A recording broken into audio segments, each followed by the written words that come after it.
Assalamu alaikum. This is BBG Vinagoindi with a new episode of Writer on the Road. Good morning, अस्सलाम वालेकुम दोस्तों। आपको मालूम है आज बड़ा ही खूबसूरत दिन है। आज थोड़ा सा सनी है और आज मैं उठी भी थोड़ा लेट हूँ इसलिए क्योंकि आज हमारा बड़ा लॉन्ग डे है और साथ साथ मुझे और भी काम करने हैं, लेकिन आज हमने ब्रेकफास्ट बड़ा हेल्दी करना है तो चले हम सब ब्रेकफास्ट बनाते हैं।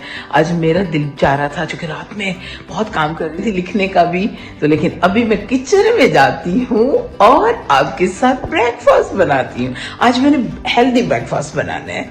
ये है आज हमारा नाश्ता। तो दोस्तों ये है मेरे पास 2 जापानी फल और 1 सेब और साथ में हम 2 अनार का जूस निकालेंगे। ये देखिए, अब मैं इसको छीलने का भी बड़ा आसान तरीका आपको बताने वाली हूँ। ये देखिए, अनार को इस तरह छीलें, कट लगाकर ऊपर से स्टेम को अपने साइड से इसको 5 उसके कट लगाए नीचे तक और फिर देखें कि बीज का फाइबर खुद ब खुद बाहर निकल आता है। यही इसका कमाल है।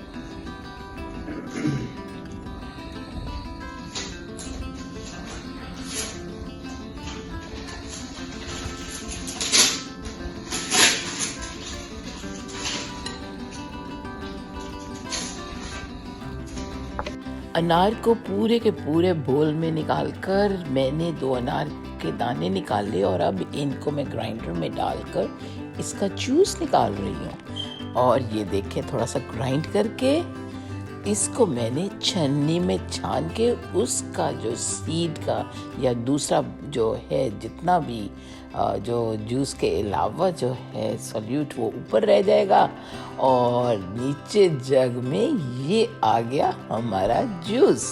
लेकिन बात इधर ख़त्म नहीं होती जनाब, मैंने आज हेल्दी अपना आलमंड केक भी बनाया है और दूसरा फ्रूट तो काटा ही है और ये आज हमारा बच्चों का सबका हो जाएगा, फैमिली का आज हेल्दी ब्रेकफास्ट।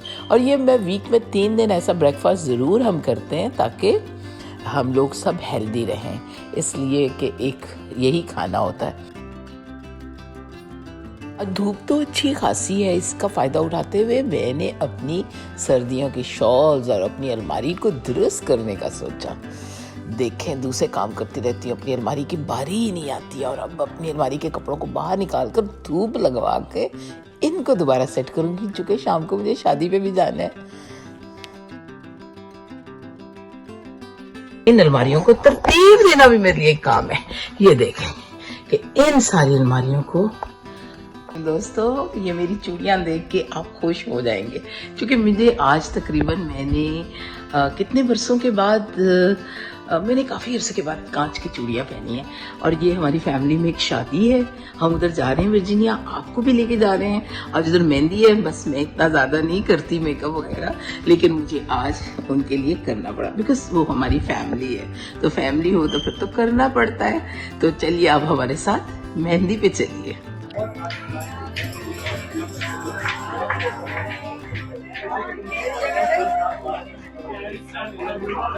हमारे अजीज़ों में शादी है और ये हमारे घर से तकरीबन 2-2.5 घंटे दूर है और मज़े की बात है कि दूल्हा जो है वो पाकिस्तानी है और दुल्हन जो है वो साउथ अमेरिकन बोलिवियन है और इन 2 कल्चर्स का यहाँ पे तो ऐसा हो सकता है, ग्लोबल विलेज में सब कुछ हो रहा है, देखिए क्या क्या हो रहा है, लेकिन ये भी अच्छी बात है।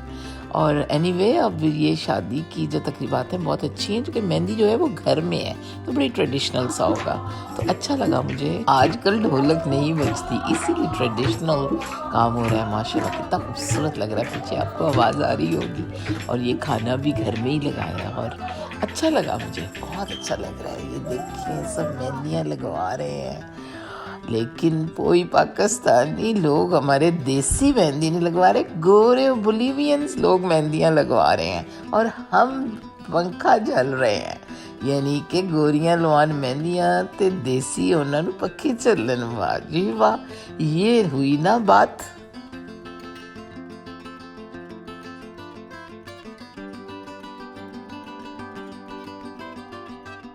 और दोस्तों इधर अब हम आए हैं शादी पे और अभी चल रहा है एपिटाइजर।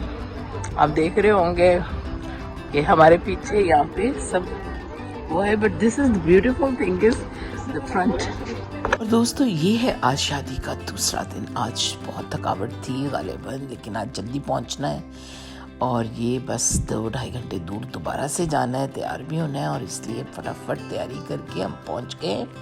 और यहाँ पे चल रहा है जनाब एपिटाइज़र, और वाटर फ्रंट पे ये है सारा और बहुत अच्छा लग रहा है। ये देखिए आप भी हमारे साथ एंजॉय करें, थोड़ी देर में हॉल भी खुलने वाला है।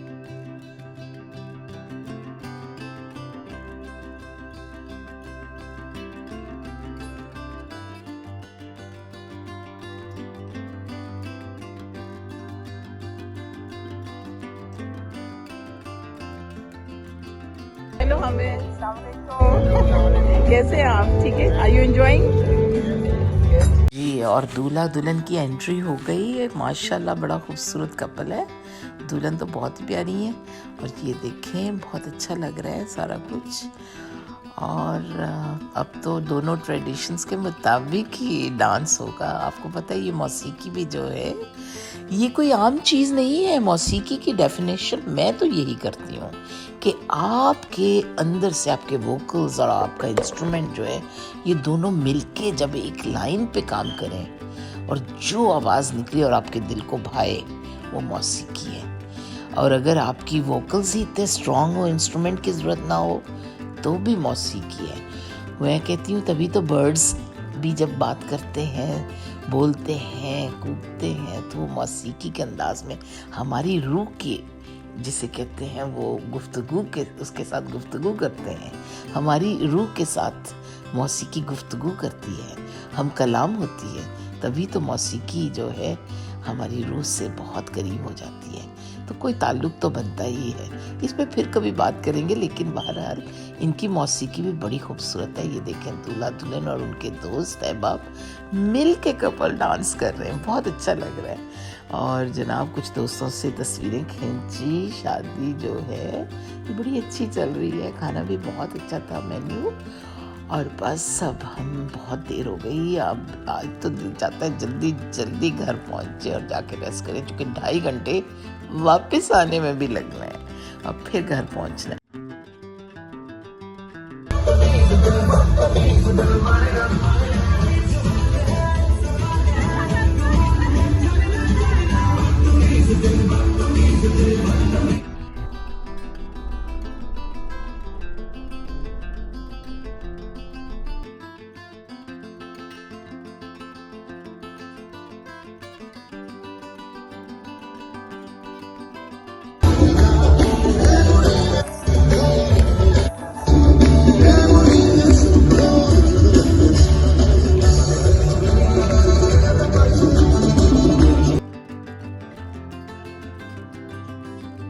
दोस्तों ये मुझे इस तरह की या और भी जो शादियां अटेंड करते हैं, आप भी अटेंड करते हैं, इनको देख के एक ही ख्याल आ रहा है कि आज के दौर में जब हम ग्लोबल सिटीज़न हैं, हम दुनिया में फैले हुए हैं अपने अपने अकीदों के साथ, तो हम अपने शरीक हयात जो है यानी ज़िंदगी में ऐसे लोगों को शामिल करना जिसमें अपनी आसानियों के साथ उनको शरीक कर सकें, तो उसको शरीक हयात कहते हैं। और मज़े की बात यह है कि खुशी है शादी, यानी शादी का तो मतलब ही खुशी है। तो हम किसी की खुशगवार ज़िंदगी को मज़ीद खुशगवार बनाएं, यानी कि जो वो है उसको उसके साथ कबूल करें, और फिर जो हम हैं, कबूलियत जो है दो इंसानों की हो, तो इस इंस्टीट्यूशन को ऐसे ही जारी रखा जाए, क्योंकि ये इंसानियत के लिए और इंसानी जो हमारी आबादकारी है दुनिया में, प्लेनेट पे, वो उसके लिए बहुत ज़रूरी है। तो शादी का होना समझें कि खुशी की अलामत है। दरअसल वालिदैन का काम बच्चों की तरबियत के वक्त होता है, उनसे बिल्कुल भी तवज्जो नहीं हटानी चाहिए, और उस वक्त को अहम समझ के अपनी जो ज़हनी जो हमारी शऊर है उसके मुताबिक और उस सतह का उनके ऊपर मुकम्मल इजहार हो जाए, तो फिर शादी भी खुशगवार हो जाती है। जो कई बच्चे, ज़ाहिर है हमें कोशिश ये करनी चाहिए कि अपने रस्म व रवाज और अपनी चीज़ों को इस कल्चर में, जो कि एक ग्लोबल कल्चर के हम ग्लोबल सिटीज़न हैं, इसमें अब हम शामिल हो रहे हैं, तो अपने कल्चर को ज़िंदा रखें। और जब कल्चर को ज़िंदा रखेंगे तो हमारा मज़हब, हमारा रवायत, हमारे अकीदे साथ साथ मुंतकिल होते जाएंगे। तो इसी बात के साथ आज मुझे आप इजाज़त दें। मेरे चैनल को लाइक करें, सब्सक्राइब करें और प्लीज़ शेयर भी करें और कमेंट तो ज़रूर दें। अस्सलाम वालेकुम। बीबी जी से कल मुलाकात होगी।